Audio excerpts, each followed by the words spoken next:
Nobody called me Sharmuta.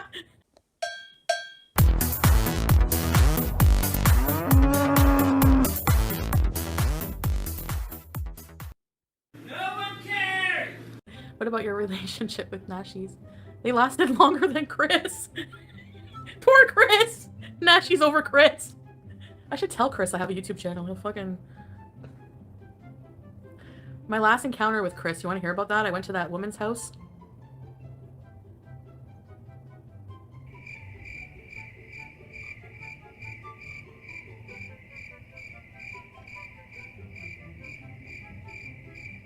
Okay, guys, I don't want to talk about Nader right now because I'm very emotional, and I feel like he just messaged me. I don't tell you when he text messaged you what he says, but I just want to say he just told me we're gonna talk when I feel better because I messaged him a whole bunch of stuff.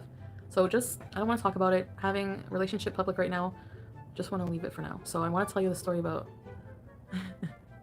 Anyway, okay, the Chris. Nobody called me Sharmuta. I told you guys that story time about that woman. I'm just trying to change the vibe a bit because I feel really down. So, I wanted to break up with Chris because he, we had our differences. Saw you dancing. Okay, so Chris, the night before, I wanted to dump him, and so, but he came to talk to me anyway. We were talking outside. So we're sitting outside of the apartment building I lived in. I lived in an apartment building with Pete's. Our apartment was in the basement, had tons of cockroaches. He lived in the next building, in the next cockroach motel. So we lived in the first cockroach motel, he lived in the second cockroach motel. And we lived beside a Wendy's, so I used to always go get chicken strips. That was like a thing. I used to go, please, can we go get strips? And we would go get strips, chicken strips. No bueno. That's why you think I was crying? You guys all think I was crying because I can't have Nashies.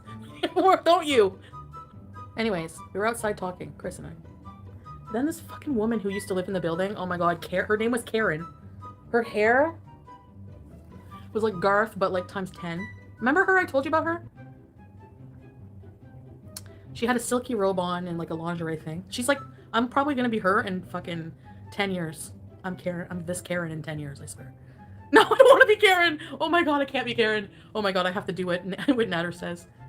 I can't be Karen. She had chunky highlights. No, it was like bleached hair. Anyways, so come here. She's all drunk and she's like, hey guys, come in for some shots of tequila. And we're like, we're good. So she's like, come on, no. Oh fuck. Thanks, Pegasus. So we go into her apartment. She has a boyfriend who has no legs. And I'm not like leg shaming. I'm not like no leg shaming. But he scared me because of the way he slithered around her apartment when I was drunk. Like, he fucking scared me. He was weird. I don't know. No, I'm not disability shaming like zombie at all. Like, it's the way he was creepy. Hold on, Sam. He wants... So check this out.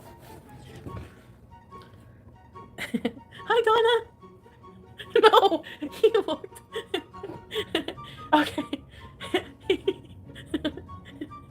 I'm sorry. I didn't mean that choice.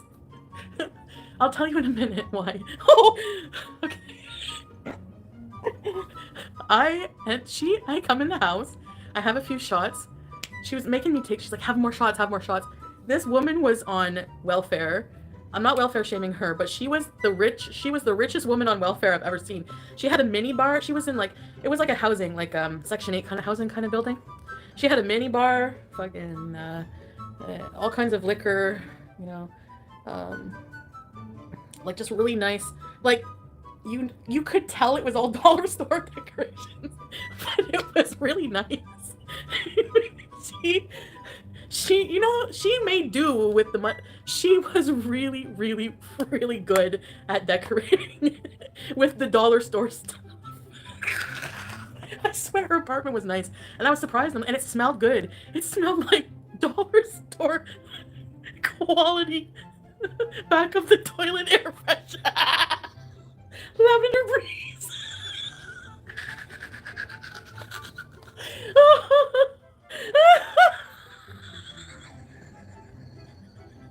Oh fuck. Okay. All right. So I drop at the door. We all shop there, but you know what I mean. You know the quality. It's all the same. If you've smelled one lavender fucking air freshener from the dollar store, you've smelled them all. All right. Hi, Andreas. So I'm fucking hammered. She handcuffs me to her. She's like lesbian. Like, not lesbian. She's bisexual. And she like wanted, you know, so she handcuffs me to her. And I'm like, oh, I'm so dizzy. She's like, lay on the couch. So I lay on her couch. This is why her boyfriend scared me. I think his name was Stu. She was like, Stu. I don't remember his name. We're gonna call him Stu. She's like, Stu. She started like rubbing my chest, going closer to my breast. She's like, Stu. I look over and I'm drunk and all I see is Stu. Remember, he has like no legs, like below the knee or whatever. I think. It might have been, I don't know. He's on his arms. He's so fast on his arms. He's slow. I swear. All I see, before I know, he was like across the room. That's why it was like a snake, the way he was going like this, right up onto the couch. I was like, what the hell am I in an 80s horror movie, for fuck's sake? Oh my god. Then, I don't know, I started to get a little freaked out. So, Chris is just on the fucking arms. He's on the couch, like looking scared, like uncomfortable. Like, oh my god, they're touching my girlfriend, because I didn't break up with them yet at this point. So I get up, I'm like, I feel sick. I'm like, please get this off of me, get this off. So she got it, like I got out of the handcuff or whatever. And I ended up like going on Chris's lap and like making out with him and like, I love you. And then he looked at me and he's like, don't say something you don't mean. He ended up carrying me like down. I was a lot smaller. He carried me down to the basement to my apartment with Pete. And I went in and then I said to Pete, I said, I love you. I was like in love with Pete. But he didn't really like me that way back then. So that was that. The stew is made of stew. Is this a fever dream? Sorry. Pete should have come and got me like a hero. Then she kept fucking harassing us. She would come to our door with random freaking items, like one day a black kitten. Take this cat. And Pete was like, I don't want the cat. You were in love with Chris and Pete. I liked Chris a lot, but I wasn't like in love with Chris.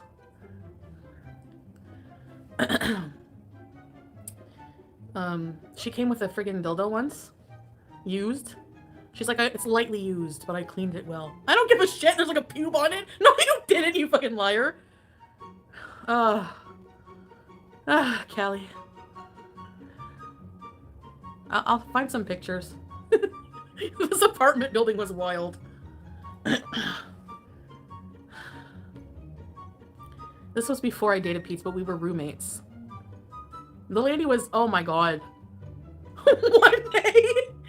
One day, she told me a story that she had to throw up. Karen had to throw up in back of the building. She was drunk. I think she was an alcoholic, probably. If I think back on it, probably.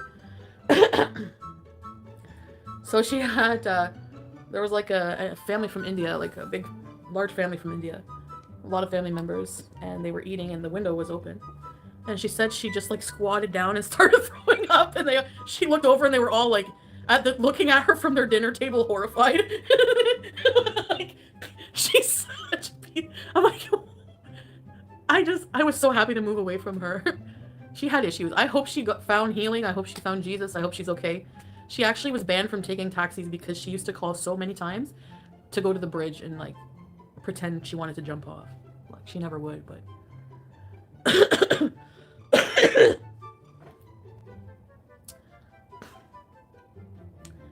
oh.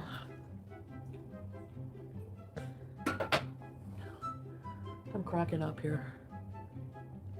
She's a warrior for Jesus now. She sounds like me. She found Saint Nashi. Yeah, poor woman. Sorry, that was a weird experience. Please invite Karen on a live stream. I don't even know where she is. I'm not gonna. What am I ordering for supper? Probably a big slab of feta.